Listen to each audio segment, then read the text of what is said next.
모든 가나안 족속들은 여리고성과 아이성이 무너지고 이스라엘 백성들에 의해서 진멸되었다는 소식을 들었습니다. 그리고 가나안 7족속은 발등에 불이 떨어졌습니다. 그 다음 차례가 자신들이라는 것을 알았고 두려웠기 때문입니다. 그들이 보인 반응은 두 가지였습니다. 혼자 힘으로는 이스라엘을 대적할 수 없으니 함께 힘을 합해서 저항하기로 뜻을 모으는 것이었습니다. 그런데 똑같은 소식을 듣고 다른 반응을 보인 족속이 있었습니다. 바로 오늘 등장하는 기브온 사람들이었습니다. 그들은 히위 족속이었는데 그들은 이스라엘과 싸워서는 이길 수 없다는 결론을 내립니다. 그래서 그들은 항복을 선택했습니다. 그런데 문제는 그 항복이 받아들여질 수 없다는 사실을 또한 그들이 알게 되었던 것이죠. 이미 그들은 이스라엘의 내부 정보를 소상히 파악했던 것입니다. 여기서 그 내부 정보라는 것이 뭘까요? 하나님은 이스라엘이 가나안 땅에 들어가거든 그곳에 사는 어떤 가나안 족속들과도 언약을 맺지 말라고 이미 여러 차례 말씀하셨다는 내용이었습니다. 기브온 사람들은 그것을 이미 다 알고 있었습니다.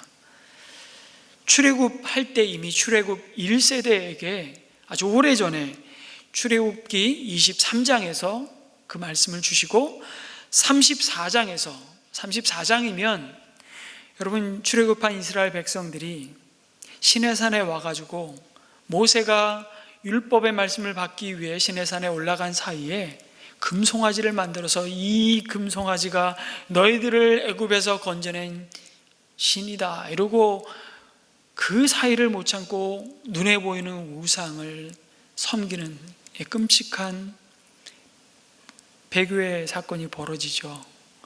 그러고 나서 다시 모세가 이스라엘 백성들에게 경고하고 있는 말씀입니다. 출애굽기 34장 11절 12절 말씀을 제가 읽겠습니다. 너희는 내가 오늘 너희에게 명하는 것을 삼가 지키도록 하여라. 내가 이제 너희 앞에서 아모리 사람과 가나안 사람과 헷 사람과 브리스 사람과 또 누구요? 히위 사람과 여부수 사람을 쫓아내겠다. 너희는 삼가 너희가 들어가는 땅에 사는 사람들과 언약을 세우지 않도록 하여라. 그들과 언약을 세우면 그것이 너희에게 올무가 될 것이다. 그리고 광야 40년을 그들은 방황하기도 하고 연단의 시간을 보내게 되죠. 그 불순종으로 말미암아 가데스 바네아에서 하나님의 약속의 말씀을 믿지 못하고 그리고 나서 이제 곧 가나안에 들어가게 될 출애굽 2세대를 향해서 신명기 7장과 또 20장에 같은 말씀을 또 반복하십니다. 그때는 모세가 그 다음 세대에게 간절하게 하나님이 주신 이 명령을 반복하고 있는 말씀입니다. 신명기 7장 2절에서 4절 말씀을 제가 또 읽습니다. 주 당신들의 하나님은 그들을 당신들의 손에 넘겨주셔서 당신들이 그들을 치게 하실 것이니 그때에 당신들은 그들을 전멸시켜야 합니다. 그들과 어떤 언약도 세우지 말고 그들을 불쌍히 여기지도 마십시오. 그들과 혼인관계를 맺어서도 안 됩니다. 그러며 그리고 나서 구체적인 세칙을 세부 순종해야 될 규칙을 다 말씀하세요. 당신들 딸을 그들의 아들과 결혼시키지 말고 당신들 아들을 그들의 딸과 결혼시키지도 마십시오. 그렇게 했다가는 그들의 꾀에 빠져서 당신들의 아들이 주님을 떠나 그들의 신들을 섬기게 될 것이며 그렇게 되면 주님께서 진노하셔서 곧바로 당신들을 멸하실 것입니다. 그러니 기브온 사람들이 항복하고 이스라엘 백성과 화친을 맺자고 한들 받아들여지지 않을 것이 분명했습니다. 그렇다고 다른 가나안 족속과 함께 힘을 합쳐서 이스라엘과 전쟁을 하는 것은 이미 승산이 없다는 것 또한 히위 족속 기브온 사람들은 잘 알았던 것이죠. 그것은 히위 족속 자체가 진멸되는 선택이라는 것을, 다시 말해 자살행위나 다름없다는 것을 확실히 알았습니다. 그야말로 진퇴양난입니다. 그런데 결정적인 한 수를 찾았습니다. 이스라엘에게 하나님이 가나안 밖의 나라와 족속들에게는 이스라엘이 먼저 화평을 제안하고 그들이 그것을 거부하지 않는다면 화친할 수 있는 길을 열어놓으셨다는 아주 놀라운 첩보를 입수한 것입니다. 어쩌면 기브온 사람들은요, 이스라엘 백성들보다 더 철저하게 모세를 통해서 그 이스라엘에게 주신 하나님의 말씀을 아주 샅샅이 뒤졌던 것 같아요. 어디서 그걸 구해왔는지, 누구에게 들었는지. 신명기 20장 10절에서 11절 말씀입니다. 당신들이 어떤 성읍에 가까이 가서 공격할 때에는 먼저 그 성읍의 평화를 청하십시오. 만일 그 성읍 백성이 평화 제의를 받아들이고 당신들에게 성문을 열거든 그 성 안에 있는 백성을 당신들의 뭐로 삼고? 노비로 삼고 당신들을 섬기게 하십시오. 이 말씀 잘 기억하십시오. 그러고 나서 15절에 이런 말씀을 첨가합니다. 당신들의 주변 민족들의 성읍에 딸리지 아니한 곧 가나안 땅에 거주하는 가나안 족속이 아닌 한 당신들로부터 먼 거리에 있는 성읍들에게도 이렇게 하여야 합니다.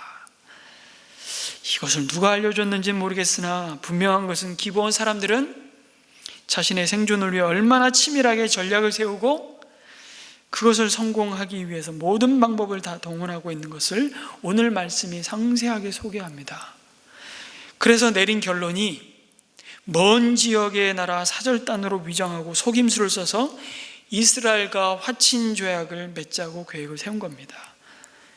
여러분, 기브온 사람들이 바로 옆 동네 살면서 정말 멀리서 온 것처럼 속이려면 얼마나 고민을 많이 했겠습니까? 이렇게 우리가 준비하면 과연 이스라엘이 속을까 안 속을까? 연기를 잘하는 사람을 아마 선발하는 데서부터 옥신각신 했을 겁니다. 저 같은 사람은 절대 선발되지 않습니다. 저는 확실하게 티가 나거든요. 얼굴에 발서 좀 약간 속이거나 거짓말하면 이게 벌써 이 제풀에 드러나는 사람이기 때문에 연기를 기가 막히게 하는 사람들을 골랐을 거 아니에요. 소품도 완벽하게 준비했습니다. 헤어진 옷과 신발을 준비하고 낡은 포도주 가죽 부대, 오래되어 딱딱하고 곰팡이가 핀 빵과 각종 소품을 준비하면서 깜쪽같이 위장 전술을 준비했습니다. 얼마나 노심초사했겠습니까? 왜 안 그랬겠어요? 그들의 생사가 걸린 문제였습니다. 그렇게 준비하고 이스라엘이 머물고 있는 길갈에 도착을 했습니다. 그리고 도착하자마자 했던 말이 성경에 기록되어 있습니다. 한 번도 보지 않은 사람이 사절단이라는 이름으로 찾아와가지고는 첫 마디가 이거예요. 우리는 먼 곳에서 왔습니다. 이스라엘이 정확하게 우리와 화친을 맺을 수 있는 아킬레스건을 정확하게 찝은 거예요. 우리는 먼 곳에서 왔습니다. 그러니까 당신과 싸울 일이 없는, 당신들에게 별 영향을 미치지 않을 민족입니다. 이제 우리와 조약을 맺어 주십시오. 요청하죠. 갑자기 먼 나라에서 사절단이 찾아와서 아직 가나안 땅을 정복한 것도 아니고 나라가 세워진 것도 아닌 자신들을 향해 조약을 맺자고 하는 것부터가 사실 너무 이상하지 않습니까? 이스라엘 백성 중에도 그것을 의심하는 눈으로 보았던 사람이 있었습니다. 그래서 묻잖아요. 당신들은 가만히 보니까 우리 근처에 사는 것 같은데 어떻게 우리가 당신들과 조약을 맺을 수 있겠냐고. 바로 기브온 사람들의 급소를 찌른 것이죠. 알고 그랬는지. 어쨌든 그러자 이번에는 태도가 어떻게 바뀌죠? 대등한 상호 보호 조약을 맺자고 하는 게 아니고 바로 그냥 죽은과 봉신의 관계로 우리를 종으로 삼아달라고 말합니다. 그제서야 8절에 여호수아가 그들에게 또 묻습니다. 당신들은 누구냐? 어디서 왔냐고. 이 8절의 여호수아의 물음과 14절이 굉장히 대조되고 있습니다. 여러분, 여호수아가 사절단에게, 위장하고 나타난 사절단에게 이렇게 물었는데 정작 하나님께는 묻지 않습니다. 그러자 기브온 사람들은 이미 치밀하게 짜놓은 각본대로 대답합니다. 종들은 주 하나님의 명성을 듣고서 아주 먼 곳에서 왔다고. 우리는 하나님께서 이집트에서 하신 모든 일을 들었고 요단 동쪽에서 아모리 족속의 두 왕에게 하신 일도 다 들었다고. 이 이방인의 입에서 하나님의 이름이 언급되는 거예요. 여기에 또 무장 해제가 되고 말죠. 그러면서 한술 더 뜹니다. 우리는 당신들이 섬기는 하나님이 얼마나 위대한 신인지를 알고 이렇게 종이 될 각오로 평화조약을 맺어달라고 우리 장로들과 모든 주민이 결정을 했다고. 그래서 이렇게 멀리까지 온 곳이라고 말합니다. 우리를 당신들의 종으로 받아달라고 바짝 엎드리는 것입니다. 그러면서 자신들이 여기까지 오는 길이 얼마나 멀고 험했으면 이렇게 우리의 행색이 초라해졌겠냐고 다 말라 비틀어지고 곰팡이 난 빵 조각과 찢어진 포도주 부대를 보여주면서 증거물을 제시하죠. 그리고는 여호수아와 이스라엘 백성들은 의심의 여지 없이 기브온 사람들과 화친 조약을 맺습니다. 치밀하게 계획된 속임수였지만 결과적으로 여호수아와 이스라엘은 가나안 족속과 절대로 언약을 맺지 말라는 하나님의 명령을 어기고 맙니다. 그런데 그들의 실수를 가만히 보면 얼마든지 그들의 속임수를 파악할 수 있었습니다. 심지어 그들을 의심했던 소수의 이스라엘 백성들이 있었잖아요. 그러나 무시되었는지 아니면 설득이 되었는지 어떻게 이렇게 금방 의심을 거두고 정말 확신 가운데 장차 이스라엘의 큰 올무가 될 수 있는 가나안 족속과 화친 조약을 맺을 수 있었을까요? 어찌되었든 연이은 가나안 전쟁에서의 승리는요, 이스라엘로 하여금 관대하게 만들었는지도 모르겠습니다. 여러분, 남보다 내가 더 빨리 승진하고 뭔가 승승장구하고 더더군다나 전쟁에서 승리하면, 치열한 경쟁에서 앞서가고 이기면 여러분, 잘 나가는 자신 앞에 엎드리는 자들에게 관대해지는 법이에요. 그리고 그들을 줄 세우는 것이 인간의 심리이고 생리입니다. 지금 이스라엘 백성에게 이런 일이 벌어지는 거예요. 여호수아와 이스라엘 백성은요, 기브온 사람들이 보인 이 정말 예상치 않은 태도에 마음의 무장을 해제하고 맙니다. 여러분, 이들처럼 이스라엘을 높이고요, 자신들은 종이라고 낮추면서 엎드린 민족이 지금까지 있었나요? 없었습니다. 가만히 보면요, 유대인들은 지금까지도 왕따 당해요. 사실은 외톨이에요. 외로운 민족이에요. 참 미움을 많이 받은 민족입니다.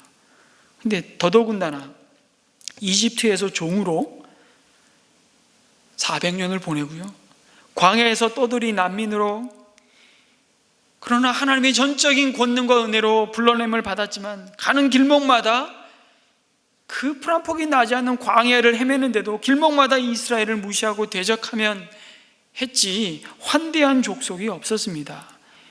그런데 느닷없이 먼 나라 민족이 찾아와서 종이 되겠다고 기분이 하늘로 올라가는 겁니다. 늘 왕따였고 외로웠는데 정처 없이 떠도는 나그네 민족의 서름이 지금도 상처로 가득한 이스라엘 민족인데 이들을 이렇게 대접하니.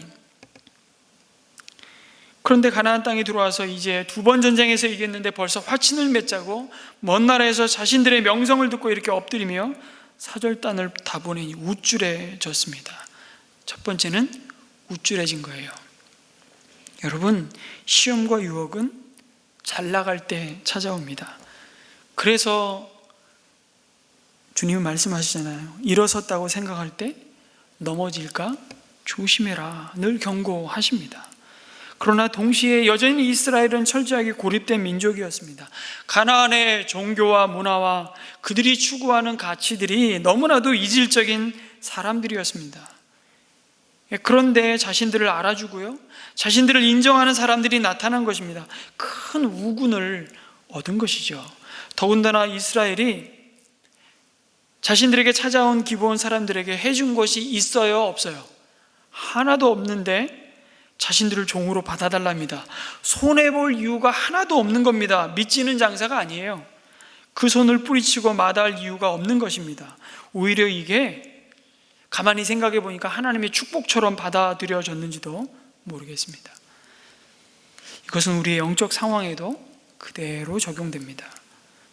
외로움을 이기기 위해서 여러분 잡지 말아야 할 손을 잡았다가 큰 어려움을 당하는 겁니다. 외롭고 힘들 때, 고난 가운데 여러분에게 내밀어주는 따뜻한 손을 참 조심하셔야 됩니다.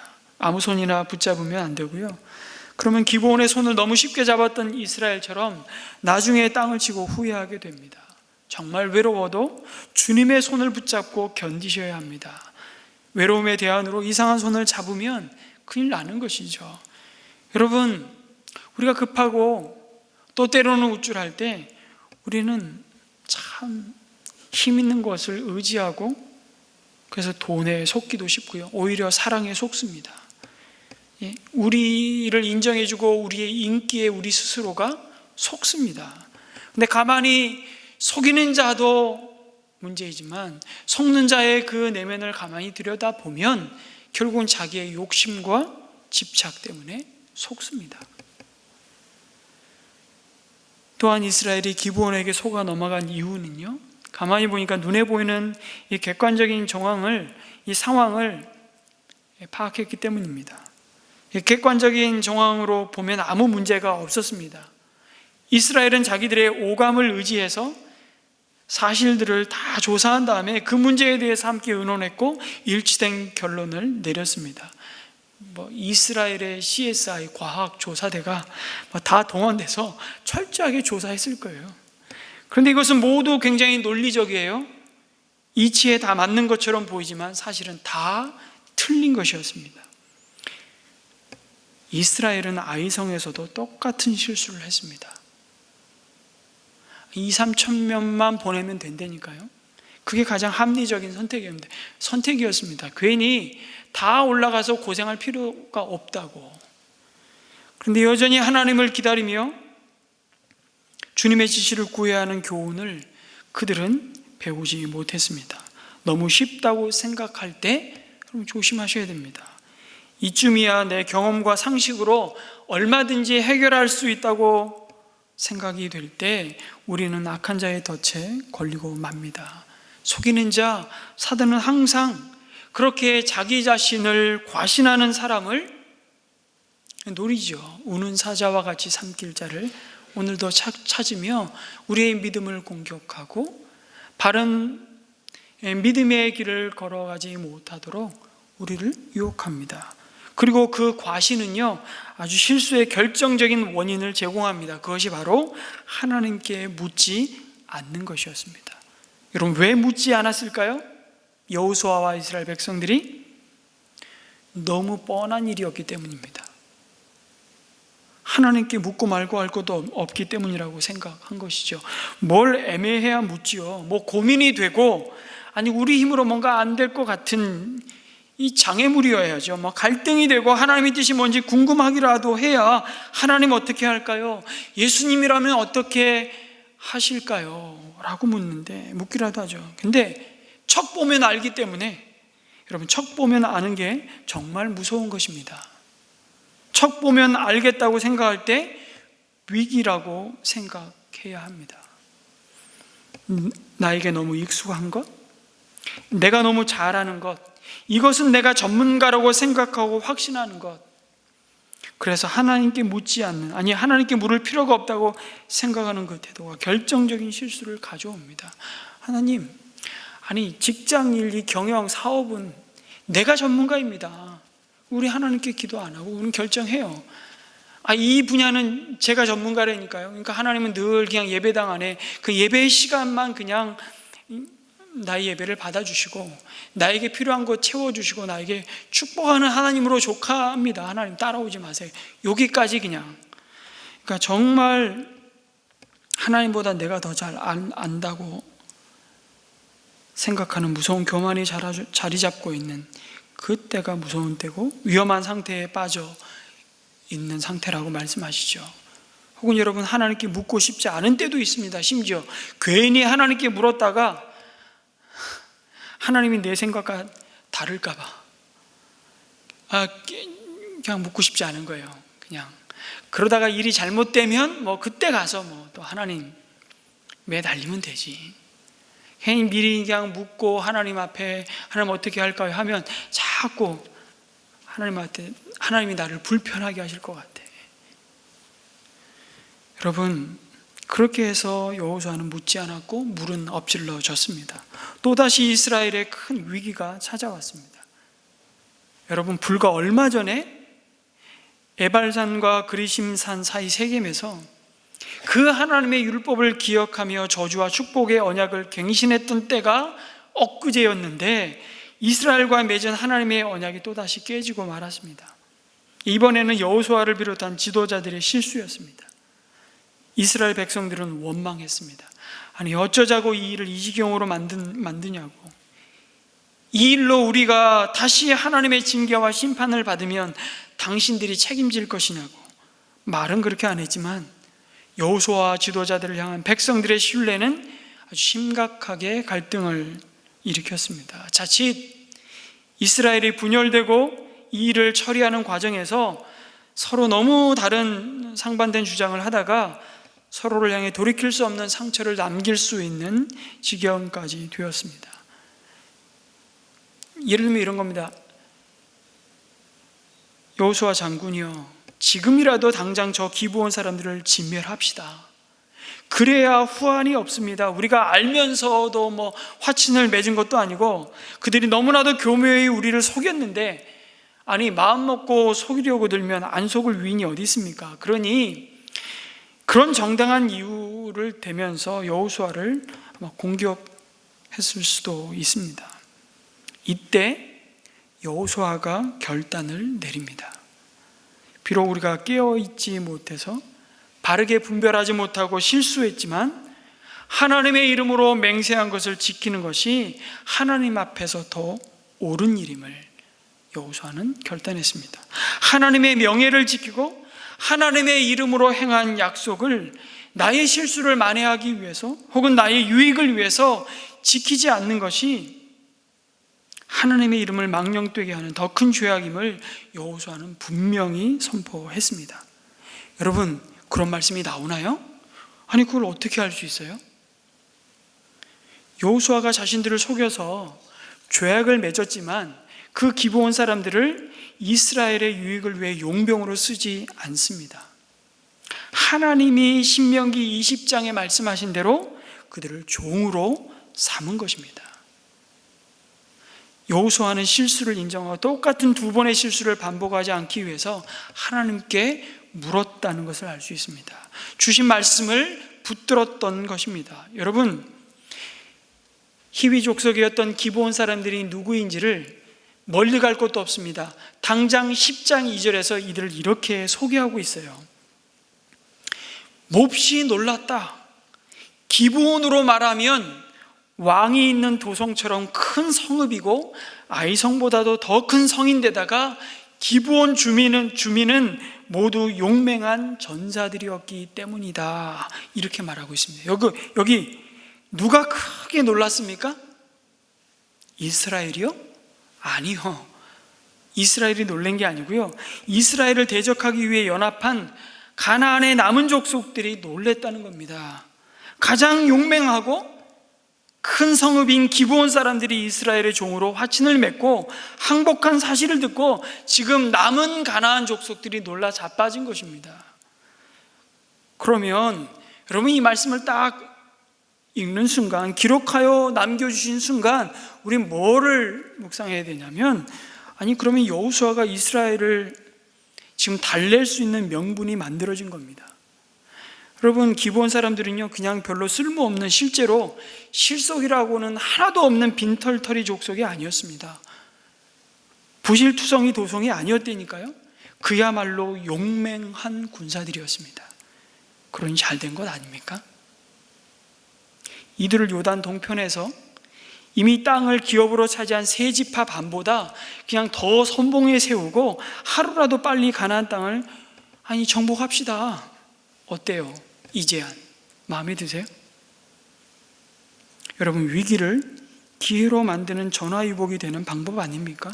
그런데 여호수아는 기브온 사람들을 영원토록 하나님의 집에서 레위 지파를 도와서 예배를 돕는, 제사를 섬기는, 나무를 패고 물을 깃는 일꾼으로 삼습니다. 종으로 삼아라. 그들의 힘을 빌리지 않습니다. 그것을 거부하는 것도 여러분 굉장한 유혹이었을 겁니다. 당장 돈이 되는데, 당장 나에게 큰 이익을 가져오는데, 여러분 그리스도인들이 돈 되고 나에게 힘 되고 나를 성공시켜 줄 것 같으면 뭐든지 해도 됩니까? 우리는 그래서 직업을 선택할 때, 우리가 일을 결정할 때 잘 판단하셔야 됩니다.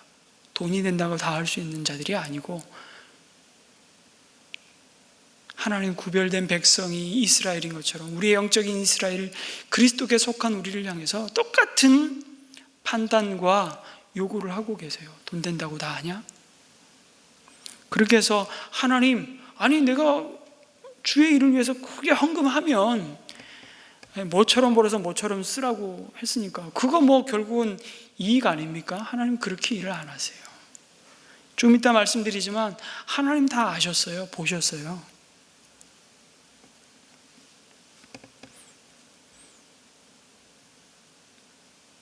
하나님이 기뻐하지 않는다면 그 길을 가지 않기로 여호수아는 결정합니다. 그리고 기브온 사람들도 기꺼이 그 여호수아의 명령을 받아들입니다. 여러분, 실수를 덮기 위해서 또 다른 실수의 자리로 나아가지 않습니다. 그것을 인정하고, 그 실수를 인정하고 하나님이 주신 말씀의 정도를 다시금 붙드는 결단을 합니다. 이것이 진정한 회개의 모습이었습니다. 거짓을 덮기 위해서 또 다른 거짓의 길로 달려가지 않습니다. 속임수를 덮기 위해서 또 다른 속임수로 되갚아주지 않았습니다. 그런데 여러분, 이스라엘이 하나님께 묻지 않았다는 것이 여러분 이스라엘에게는 죄였지만, 큰 실수였지만 기브온에게는 은혜였습니다. 참 아이러니하죠. 그렇다고 이것을 속이고 거짓된 행동에 대한 정당함을 주장하는 것은 아닙니다. 동시에 그렇게 하나님께 묻지 않고 자신들의 논리와 경험과 그 인간적인 판단으로 행하는 이스라엘의 실수도 정당화되는 것은 아닙니다. 그럼에도 우리가 기억해야 될 것은 이겁니다. 하나님은 그 속이는 자와 속은 자의 실수와 죄악에도 불구하고 궁극적으로 합력하여 선을 이루셨습니다. 그것이 여호수아가 실수에도 불구하고 믿음으로 행한 결단의 결과입니다. 하나님의 이름으로 약속한 것을 자신들의 이익을 위해서 파기하거나 거부하지 않고 그것을 인정하고 거기서부터 다시 믿음으로 시작을 하는 것입니다. 여러분, 기브온 사람들은요, 자신들이 어떻게 해서든 살기 위해 지혜를 짜내고 가지고 나온 전략이 속임수였습니다. 그래서 살았습니다.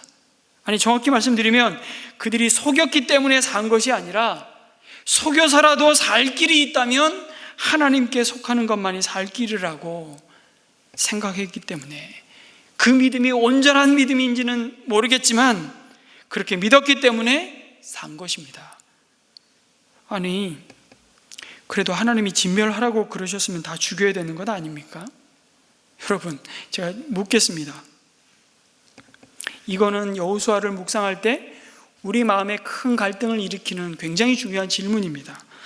가나안 족속을 다 쫓아내고 불쌍히 여기지도 말고 진멸하라고 말씀하신 이유가, 그럼 그 민족을 향한 하나님의 그 절대적인 배타성 때문인가요? 이 민족은 안 돼, 아예 그렇게 운명론적으로, 숙명론적으로 결정을 했기 때문인가요? 아니에요. 사실은 이스라엘 백성의 연약함 때문이라는 것을 아셔야 됩니다. 계속해서 그 말씀을 하세요. 니들이 연약하기 때문에, 니들이 오히려 그 족속과 화친을 맺고 나를 떠나 우상을 섬기고 하나님이 가장 싫어하시는 그 배교의 길을 갈까봐, 그럼 미리, 그리고 죄악에 관영한 더 이상 돌이키지 않는 그 가나안 족속을 향한 심판의 도구와도 같은 백성으로 이스라엘을 먼저 은혜를 베푸신 거죠. 여러분, 만약 하나님의 그 철저한 배타성 때문에 가나안 족속을 멸하라 하셨다면 라합과 그의 가족은 절대로 구원받을 수 없었습니다. 아니, 라합까지 갈 게 뭐 있습니까? 여기에 우리도 하나님의 구원의 은혜 아래 살 수 있는 자들이 아니에요. 우리들도 유대인의 입장에서 보면 지옥의 땔감인 이방인들입니다. 하나님의 은혜의 날개 아래 피한 자들을 결국 하나님은 외면하지 않으셨습니다. 물론 하나님은 속으시는 분이 아닙니다. 하나님은 절대로 속일 수 있는 분이 아닙니다. 그래서 기브온 사람들이 먼 나라에서 온 것처럼 이스라엘을 속이면서 접근했을 때 하나님은 다 아셨습니다. 그러나 하나님은 침묵하셨습니다. 그것을 이스라엘에게 말씀해 주지 않으셨습니다. 마치 아나니아와 삽비라가 거짓말 속임수를 행했잖아요. 그 속임수를 베드로 사도에게 그러나 알려주셨듯이 기브온 사람들의 속임수를 이스라엘에게 가르쳐 주실 수도 있었겠지만 하나님은 침묵하셨습니다. 이스라엘을 속도록 내버려 두셨습니다. 그것은 단지 이스라엘을 훈련시키시기 위해서가 아니라 또 다른 라합이었던 어쩌면 기브온 주민들의 마음을 아셨기 때문이라고 생각할 수 있습니다. 철저하게 하나님의 주권이고 영역입니다. 하나님의 크심입니다. 그 하나님의 크심에 대해서 우리가 함부로 판단하고 생각할 수 없습니다. 그분이 우리의 하나님이십니다. 여러분, 결과적으로는 하나님의 은혜가 그 속이는 자들에게 부어졌습니다. 기브온 사람들은 남유다가 바벨론에 멸망할 때에도 여전히 하나님의 집 성전에서 물 깃는 자와 나무 패는 자로 그 예배의 자리에 섰고, 그 기브온 사람들은 느디님 사람들로 불리워지면서 누구보다도 하나님께 더 가까이 서 있었던 사람들입니다. 더 놀라운 사실은요, 성경이 그들의 흔적을 이렇게 추적해 가십니다. 예루살렘이 다 회파되고 남유다가 바벨론의 멸망에서 포로로 사로잡혀 갔지만 3번에 걸쳐서 귀환을 하잖아요. 그때 500여 명의 기브온 사람들이 나중에 예루살렘에 돌아와서 그 성을 재건하고 성전을 섬기는 일을 끝까지 함께 합니다. 그 저주를 축복으로 바꾸시는 하나님의 은혜가 부어졌습니다. 시편 84편의 시편 저자는요, 주님의 뜰 안에서 지내는 하루가 다른 곳에서 지내는 첫날보다 낫기에 악인의 장막에서 살기보다는 하나님의 집 문지기로 있는 것이 복되다고 노래했습니다. 그런데 기브온이 바로 그런 복을 받은 자들이 아닌가 싶습니다. 제가 어저께 박은효 목사님과 함께 아프간 형제 자매들을 만났습니다.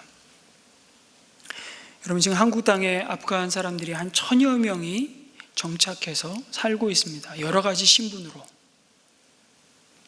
그 중에 난민 자격 혹은 국적을 취득한 아프간 사람들은 극히 소수이지만 대부분이 어쨌든 비자를 연장하며 1000여 명에 가까운, 이번에 입국한 391명을 포함해서 1000여 명의 아프간 난민들이 전국에 흩어져서 지금 살고 있습니다. 어제 그 중에 2가정, 또 자녀들까지 포함해서 함께 만나면서 이분들이 2007년에 아프간 피랍 사건 이듬해 2008년에 한국으로 유학을 온 형제들이었습니다. 이들이 한국에 올 수 있었던 사연이 이렇습니다. 아프간의 한 사역자로부터 아프간 젊은이들 가운데 한국에 유학을 좀 시켰으면 하는 친구들이 있다는 이야기를 듣고 12명 정도였는데요. 아프간 민족을 섬기고자 하는 마음을 주신 샘물교회가 잘 됐다 싶어서 우리 12명을 다 유학 비용을 지불하고 그들을 스폰서할 수 있는 지금 입장은 안 되니 저희가 적어도 1-2명 정도는 우리가 스폰하겠습니다. 그래야만 이제 그들에게 비자 발급이 되고 그들이 유학을 올 수가 있었던 것이죠. 물론 교회가 후원하면서 그것을 받는 친구들이 종교적인 거부감이 있을 것 같아서 이것이 교회에서 지원된 장학금이라는 일체의 사실을 밝히지 않았습니다. 그런데 막상 12명의 아프간 학생들이 들어와야 하는데 약속을 다 해놓고 나서 막상 10명의 친구들은 이거를 처음부터 계획하고 주선했던 그 사역자가 후원자를 찾지도 못한 상황이 벌어진 것입니다. 이제 들어와야 되는데, 약속은 했는데 그 일을 추진한 분에 대한 신뢰가 무너져 버렸습니다. 큰 실수를 한 거죠. 박 목사님의 표현을 빌리자면, 진짜 뭐 이런 사람이 다 있어, 너무 무책임하게 느껴졌다고. 근데 그분이 어제 함께 왔어요. 그 자리에서 그 얘기를 하셨어요, 박 목사님. 그때 내가 선교사님 보고 참 진짜 너무 무책임하고 뭐 이런 사람이 다 있냐고 생각을 했다고.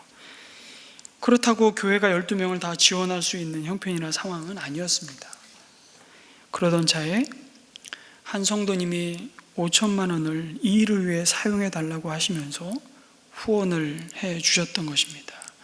저는 누군지도 모릅니다. 지금도 모르고, 한 가지 아는 것은 그분은 누가 봐도 그 정도 섬기면 할만하지, 그렇게 생각할 만큼 부자는 아니라는 것입니다. 그 말씀도 분명히 하시더라고요.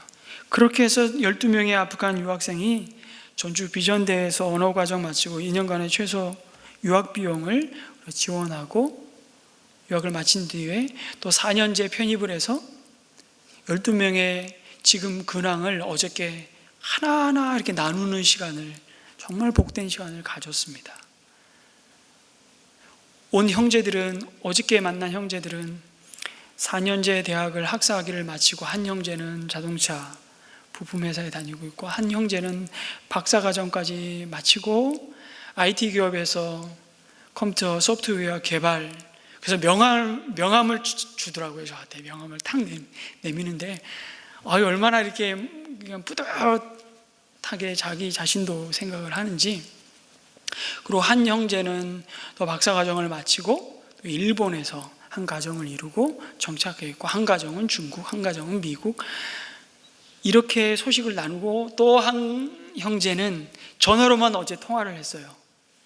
한국의 한 대학에서 교수가 되어 있더라고요. 박사학위를 마치고. 그렇게 한 사람 한 사람을 소개하는데요, 더 감사한 건 어저께 왔던 두 형제의 가정은 그리스도인이 되어 있었습니다. 그리고 한 도시에 이번에 추석 때 한 30여 명의 아프간 사람들이 모였는데, 그 중에 그 도시의 아프간 모임의 회장이었어요, 한 형제는. 그리고 복음을 전하기 위해서. 그들이 처음에 왔을 때는 교회가 그들을 후원한지도 몰랐고, 그 사실을 어제 한 거예요, 어제. 서로 놀랬죠. 사실은 이 이야기를 만약에 제 설교를 통해서 인터넷으로 후원하셨던 이분이 들으신다면 하나님이 큰 격려와 위로가 될 것입니다.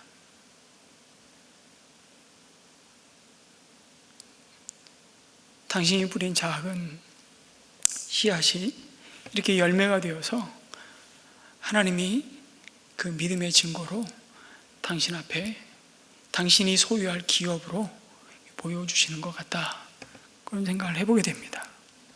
여러분, 13년 만에 그들을 만났습니다. 그렇게 유학을 한 아프간 유학생들의 소식을 하나하나 이야기를 듣는데, 하나님이 여전히 이 상황 속에서도 일하고 계시구나. 그리고 지금도 한국의 한 형제는 국적을 취득하고, 한 형제는 기업에서 비자 발급을 연장하면서 지금 한국에 정착을 했는데, 아프간이 이렇게 된 거예요. 나라가 사라져 버린 거예요. 고국에 있는 형제들을 지금 불러내오고 있는 과정에 있는데 어떻게 해야 될지 모르겠다고. 그 부인인 언니는 불과 3주 전에 정말 극적으로 한국 땅을 밟았어요. 들어왔어요. 그리고 남은 동생들도 파키스탄으로, 그리고 부모들은 지금 다 산으로, 지금 아프가니스탄에서도 가장 시골로, 그리고 산으로 다 올라가고 있답니다. 특별히 하자라족은 파슈툰족의 그 핍박을 피해서 인종 청소가 있었다는 것도 저는 이번에 알았습니다. 세계 언론이 전혀 주목하지 않는 사이 탈레반이 집권하던 시절에 자그만치 100만 명이라고 얘기하더라고요.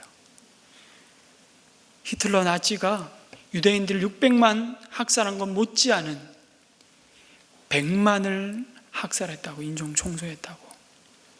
그 기억을 갖고 있는 세대, 그 부모 세대는 전부 다 지금 산으로 다 들어가고 있다고. 어제 기온이 0도였답니다. 아프간 산지 기온이. 올겨울을 어떻게 보내야 할지 잘 모르겠다고. 형제들의 부모님은 어떻게 지내고 있냐고 묻는데 그렇게 대답을 하는 거예요. 하나님 안에서 환난당한 자들을 향해서 조그만 피할 길이 되어줄 수 있다면 그 선의를 베풀었을 때 하나님은 그들 가운데 오늘도 일하심을 우리가 바라보면서, 여러분, 하나님은 오늘도 우리의 생각을 뛰어넘어서, 우리의 계획을 뛰어넘어서 일하시는 분이심을 믿습니다. 우리의 실수와 연약함에도 불구하고 이스라엘과 기브온 사람들처럼 속이는 자와 속는 자 사이에서도 하나님은 구원의 역사를 이루어 가십니다. 여러분, 우리가 바로 그 증인들 아닙니까? 여러분, 우리는 모두 하나님 앞에서 기브온보다 더하면 더했지 늘 속이는 자요, 더한 죄를 짓고 산 자들이었습니다. 우리는 다 죄와 허물로 죽을 수밖에 없는 자가 아니라 이미 죽었던 자들이었습니다. 그 죄와 허물로 자신도 속이고 남도 속이며 하나님도 속일 수 있다고 착각하면서 방자히 행했던 죄와 사망의 저주 아래 종노릇하던 자들이었습니다. 그런데 끝없이 그 주님의 사랑과 은혜로 하나님의 언약 아래 들어온 자들이 되었습니다. 그리고 그 은혜의 물줄기를 또 다른 누군가에게 흘려보내는 통로로 하나님은 오늘도 우리의 삶을 사용하시고 인도하시고 계심을 믿습니다. 이번 한 주간도 우리의 삶을 겸손히 하나님께 올려드리면서 하나님께 묻고 한 걸음 한 걸음 그 주님의 인도하심을 따라 달려가는 그 믿음의 경주가 되시기를 주님의 이름으로 축원합니다. 아멘.